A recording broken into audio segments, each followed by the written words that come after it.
control. That's right, exactly how it should be. We're here in Tallahassee, Florida. We're at Trans Am Depot. That's where Camaro SS's enter and they leave as Pontiac Trans Ams. That is one hell of a screaming chicken. The first stop for the Camaro is the Performance Bay. This is where the mechanical magic happens. What are we looking at here? Well, this performance portion of this has already been done, but as it comes in, it's basically a stock 6.2 liter, normally aspirated car. With this particular build, our 840 Extreme package, the 6.2 comes out, we'll drop in an LSX 454 from GM Performance, put a larger grind cut cam in it for the supercharger because it helps it breathe a little bit better than the cam that comes in with it. We'll drop on this 2.9 liter Whipple, and it is nasty. If you're going to drive something that looks like this, you don't want it to be slow. And what's the torque on the engine? On this one here is about right at about 720 to 730.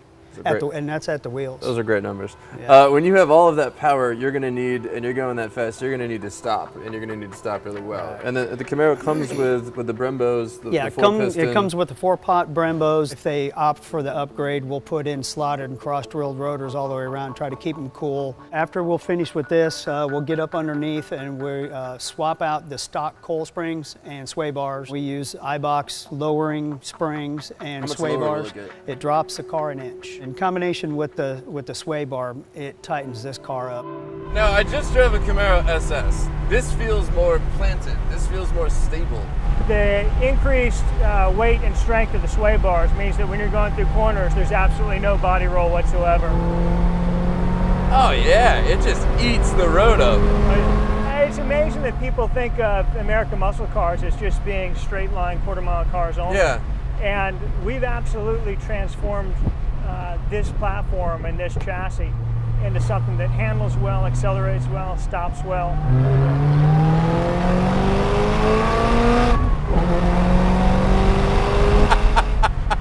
That doesn't get old. No, hammer third the way you just did. Yeah.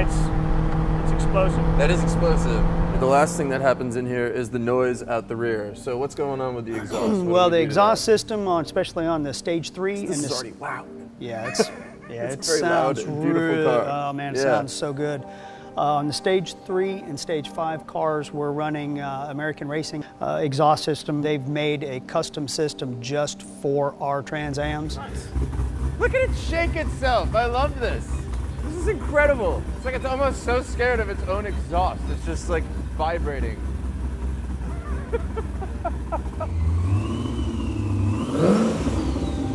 Next up for the Camaro is a little cosmetic surgery in the form of adding T-tops and custom front and rear fascias. After that, there's a quick spray in the paint booth, and then it's on to finer detail work, like custom forged rims and a completely reimagined interior.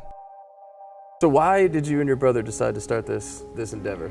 I can remember it like it was yesterday. I was on the way home from work, and the thought hit me that, you know, if General Motors doesn't come back out with a Trans Am, we could do it. At the time, we had a sports marketing firm, but we did restorations on the side as a hobby, and you know, I'm a firm believer what man has done, man can do. If somebody else could do it, why couldn't we? Saw the images that Kevin Morgan had drawn that had been published on the internet. I picked up the phone, called him in April of 2008, and I told him my vision and my dream about taking his images and bringing them to life. So what do you say to people who are like, you know, why should I spend, because some of the cars are in the six figures, you know, the entry level is, we're looking at what, 75,000? 75,000. That's a very expensive car. What do you say to people who say that the sticker might be too high? Look at what goes into actually transforming these cars. What we're doing is a lot of handwork that you're not going to get coming off assembly line. Yeah, we're changing over 300 parts on this car. By the time we have all of the graphics painted, after the part is primed and ready to paint, we have an additional 200 hours in there. Wow. Why the Camaro? The Camaro and the Trans Am were always built on the same platform. So it only follows if you're going to build a new Trans Am, you use the same platform. Trans Am Worldwide has a couple of select offerings, but the most popular is the Outlaw. There's also the Bandit Edition. Now this is a modern envisioning of Burt Reynolds' iconic Smokey and the Bandit car. They only made 77 of these, and while it's not cheap, that cost does get you a really cool special feature. the Bandit comes with Bert's Hancock right there on the dash. Right. What's the first thing that Burt Reynolds says after you take him for a ride in a finished car? After we took him for a ride, you're going to have to let me know before you get on it like that again. Obviously, we asked if we could drive the Bandit, and they said absolutely not. These are all customer cars that are spoken for. But they did give us the keys to the Outlaw. They smartly have put this gentleman in the car so that I don't crash it. Right? Absolutely. I love how responsive the steering is. This has much better steering feedback. It has much better response. Absolutely. And it's much better to point in than the donor Camaro. It doesn't feel like a Camaro anymore. It feels better. No, we're surrounded by hand-laid carbon fiber that was done here in the Southeast, made in-house, finished off to perfection. It's a beautifully hand-built car. This is sturdy. There's no weird engine sounds. There's no knocking. There's no creaking. There's none of that you usually get when people are upfitting a donor car to become something else. You usually get those little weird squeaks in the door and you're like, oh, what the fuck is that? None of that here. I would spend so much more a year in gas just because I would be doing that the whole time.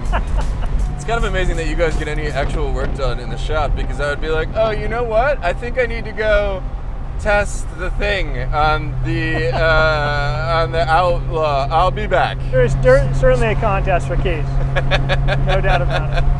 The car, as I see it, only has a couple of drawbacks. It's probably not great for daily driving because you can actually chirp the wheels when you're going into third gear. Even at 120, you can actually break the wheels loose if you're shifting. So that's probably not a good daily driver. Although some people actually do. There's a grandma who actually got the 840 horsepower package, and we hear she takes it to the supermarket all the time. But this car is a proper beast, and if you love Trans Ams, you'll really appreciate all of the work and craftsmanship that has gone into resurrecting such an iconic vehicle. One last time!